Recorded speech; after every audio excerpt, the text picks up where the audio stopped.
Hello friends, ഞാൻ കുറച്ച് indoor plants ഒക്കെ ഈയിടയ്ക്കായിട്ട് ഞാൻ വെച്ചിട്ടുണ്ടായിരുന്നു. അതൊക്കെ കാണിക്കുവാണ് കേട്ടോ. അതിനൊക്കെ വെള്ളം ഒഴിച്ച് സ്പ്രേ ചെയ്തുകൊണ്ടിരിക്കുവാണ്. അപ്പം നമ്മുടെ സ്പൈഡർ പ്ലാന്റിനെ കണ്ടത് കേട്ടോ. സ്പൈഡർ പ്ലാന്റ് ഞാൻ 2-3 നട്ടിട്ടുണ്ട്. അപ്പോൾ ആ സ്പൈഡർ പ്ലാന്റ് ഇത് പോയി നോക്കിയപ്പോൾ ഒരെണ്ണം കരിഞ്ഞിരിക്കുന്നത്. അതെന്താണെന്ന് അറിയത്തില്ല. ശരിക്കും പറഞ്ഞാൽ സ്പൈഡർ പ്ലാന്റിന് സീറോ കെയർ ആണ് കേട്ടോ. എന്നാലും എനിക്ക് എന്താണെന്ന് മനസ്സിലായിട്ടില്ല. അതെനിക്ക് തൊടുമ്പരെ ഇങ്ങനെ പൊങ്ങി വരുന്നു. ഞാൻ വിചാരിച്ചതൊന്ന് റീപ്ലാന്റ് ചെയ്യാമെന്ന്. പിന്നെ ഇത് എന്തുകൊണ്ടാണ് ഇങ്ങനെ ഉണ്ടായതെന്ന് നിങ്ങൾക്കറിയാമെങ്കിൽ നിങ്ങളൊന്ന് കമൻറ്റ് ചെയ്യണം കേട്ടോ. ഞാൻ പിന്നെ അതിനൊരു കുഴിയൊക്കെ ഉണ്ടാക്കി അതിനകത്ത് ഇച്ചിരി വെള്ളമൊക്കെ ഇട്ട് അതൊന്ന് നടുവാണ് കേട്ടോ. അപ്പോൾ അത് നടുന്ന വീഡിയോ ആണ് ഞാൻ ഈ കാണിക്കുന്നത്. നിങ്ങൾക്ക് ഡീറ്റെയിൽ ആയിട്ടൊക്കെ ഒന്ന് കാണിക്കാമെന്ന് വെച്ചു. അപ്പോൾ നമ്മുടെ ചെടി എടുത്തുണ്ടോ കഴിഞ്ഞിരിക്കുന്നുണ്ടോ. അപ്പോൾ ഞാൻ പിന്നെ നടാൻ പോവാണേ.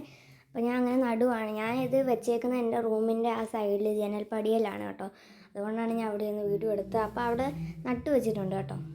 പിന്നെ സബ്സ്ക്രൈബ് ചെയ്യാൻ മറക്കല്ലോ കേട്ടോ. ലൈക്കും ചെയ്യണേ. പിന്നെ വെള്ളമൊക്കെ അങ്ങനെ നമ്മൾ സ്പ്രേ ചെയ്ത് നട്ട് കഴിഞ്ഞിട്ടുണ്ട് കേട്ടോ. അപ്പോൾ എങ്ങനെയുണ്ട്, കൊള്ളാവോ? അങ്ങനെ നമ്മൾ സ്പ്രേ ഒക്കെ ചെയ്യുവാണ് കേട്ടോ. ഇതിൻ്റെ കുറച്ച് പോട്ടൊക്കെ ഉണ്ടാക്കുന്ന വീഡിയോ ഞാൻ ഇട്ടിട്ടുണ്ടായിരുന്നു. പിന്നെ ഞാൻ കാണിക്കുന്നതെന്ന് പറഞ്ഞു കഴിഞ്ഞാൽ ഞാൻ ഉണ്ടാക്കിയ ഒരു ലോട്ടസാണ്, പേപ്പർ വെച്ചാണ് ഉണ്ടാക്കിയത്. ഇത് ഉണ്ടാക്കുന്ന വീഡിയോ വേണമെങ്കിൽ നിങ്ങൾ ലോട്ടസ് എന്ന് കമൻറ്റ് ചെയ്യുക. അപ്പോൾ അത്രയേ ഉള്ളൂ വീഡിയോ. Bye bye.